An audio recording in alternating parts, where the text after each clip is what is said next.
Welcome to the newly revitalized Corbin Peterson movie reviews.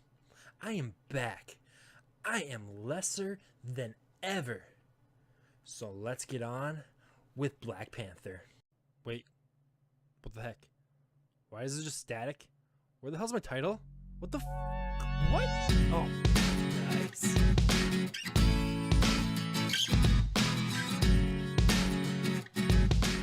Alright, so Black Panther is like the 18,000th MCU movie that's came out. I know that's an exaggeration. It is the 18th movie that came out.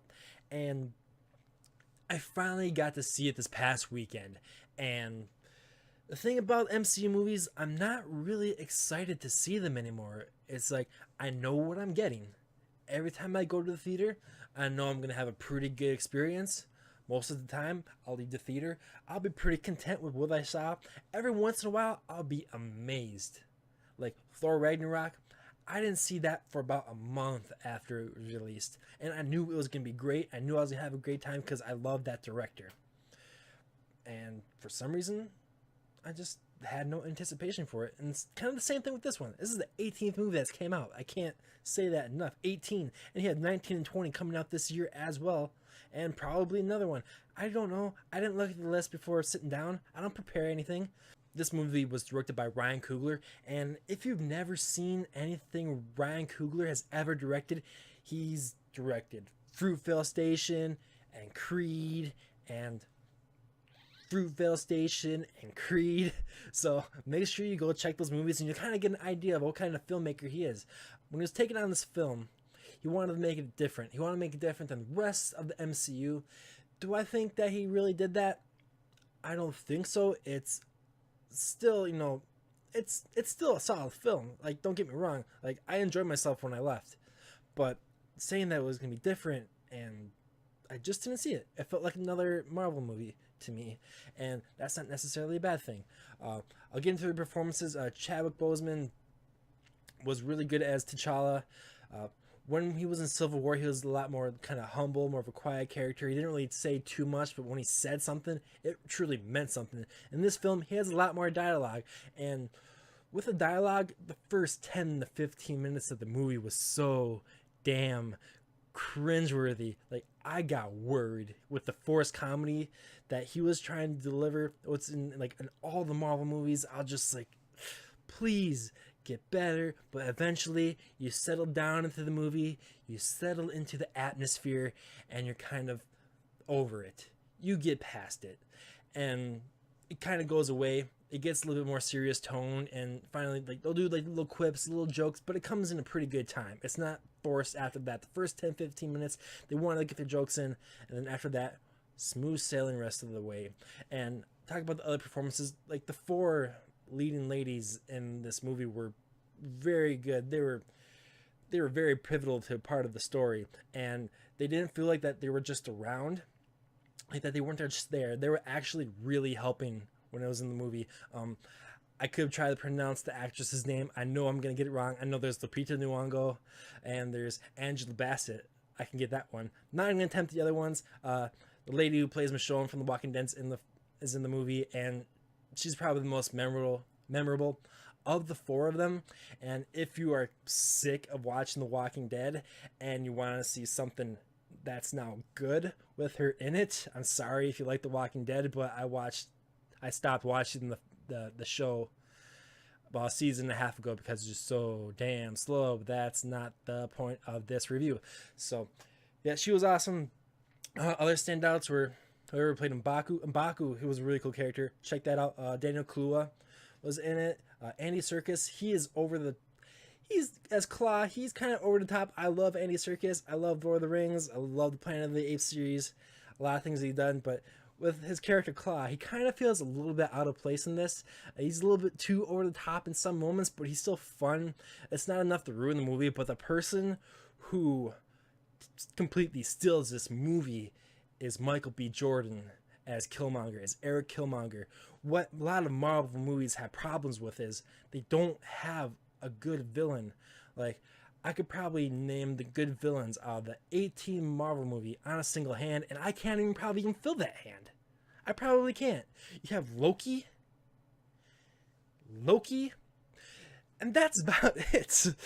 Because with Killmonger, what is so cool about his character is that you actually understand why he's upset. I was watching this movie and I'm like, damn, I'd be pretty pissed off too if that happened to me.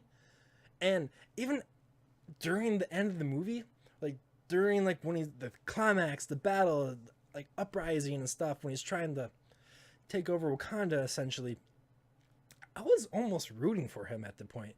Like, yeah, go get your shit that you think you deserve. Like, go on and get it. You know, I know not exactly like his motives were not necessarily like what he wanted to do wasn't necessarily the best thing to do, but I'm like, yeah, I'd be pissed off too. Like, damn, like, go get your kingdom. I don't care.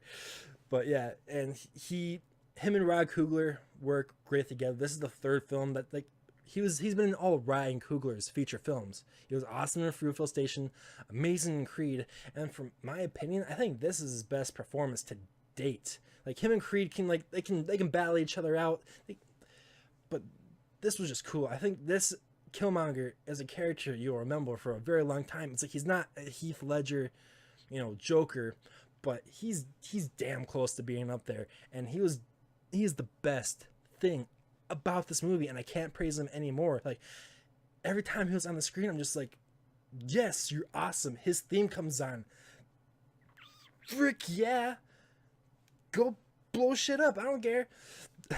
But all right, I'll digress a little bit. The soundtrack is really cool, like a lot of original music by Kendrick Lamar, but I think they relied so much on the soundtrack. I don't really remember any of the scores. Like the only score I remember is the Killmonger score, and that's not like a lot of other Marvel characters have really cool themes. Like Captain America has his. Does Iron Man really have one? Yeah, he does. Iron Man has one, but Thor's is probably my favorite of all the Marvel scores. But we'll get back to the movie a little bit. One big negative, I'll go back to negatives. Michael B. Jordan. Wow. I don't think he's even utilized enough because he's only really in it for like the second half of the movie. He's in it for a little bit at the beginning, like one little sequence, and then it's just nothing. You don't see him for a while, and then he's back. And that's when the movie really picks up and going. That's when I truly started caring about what was happening in the film. And also, like another little negative is like, it's not a big one.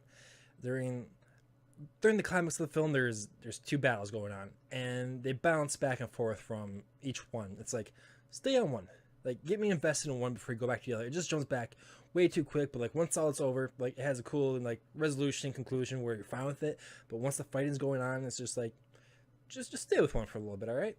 And also there was a better fight in between a couple characters that happened earlier on in the movie, which is way superior to any of these two, to where I felt like they should have been reversed. They should have been reversed. If I were to rank this among all the Marvel movies, where exactly would I put it? I would probably put it right in the middle. Like, it wasn't like the best thing I ever saw, and it wasn't Thor: The Dark World or Iron Man 2. Like, it wasn't Winter Soldier, but that's fine. Like, a bad Marvel movie is still a good movie. You gotta understand that. Like, all of them are pretty much likable for the most part, and I think they did a really good setup with this character, and I'm excited to see where it goes. And if I were to rank this, like, I'm not sure if I'm gonna give this a ranking. Like, I suck at school. I don't like grades. I'm not giving a movie a grade.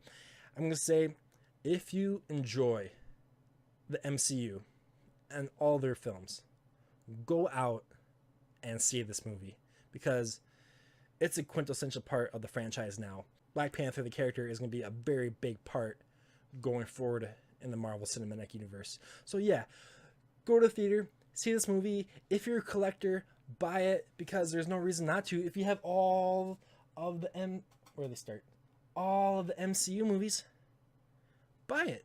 There's no reason not to. So, thank you for watching my review. Thank you for coming back with me and watching this thing that I'm trying to do. I'm going to do a complete new video of my Blu-ray collection. I did one last year. I've gotten a lot more movies since then, so I'm probably going to go through all those. And I hope to have more reviews coming out soon, because I want to do them like this. I want it to be a little bit more informal. I don't want to feel like I have everything planned out. I want to have a reaction. Like, I want to give my reaction to the film as soon as I see it. It's been a couple days since I see this one, so this one might not be as clear as my other ones that I'm going to do. But yeah, like, I want to do this just because I love movies and I love talking about movies. And if this is successful or not, if it is successful, I'd be so damn surprised. And plus, I don't know, I just like doing this, and I hope to maybe someday do something like this for a living. I just love talking about movies, and I appreciate you watching this with me. And if you can, like, share with your friends, share to everybody, subscribe, and hit that little bell thing, which would be, I don't know, where it'd be, like here, I guess, so you know when the videos come up.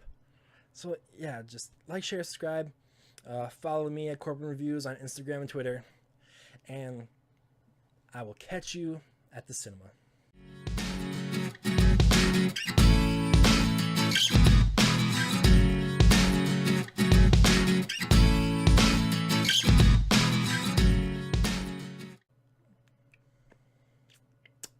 Alright, I forgot this was a Marvel movie, so obviously there has to be some awesome end credit sequence that's supposed to set up something else, but I'm not that clever and I don't want to put in the effort, so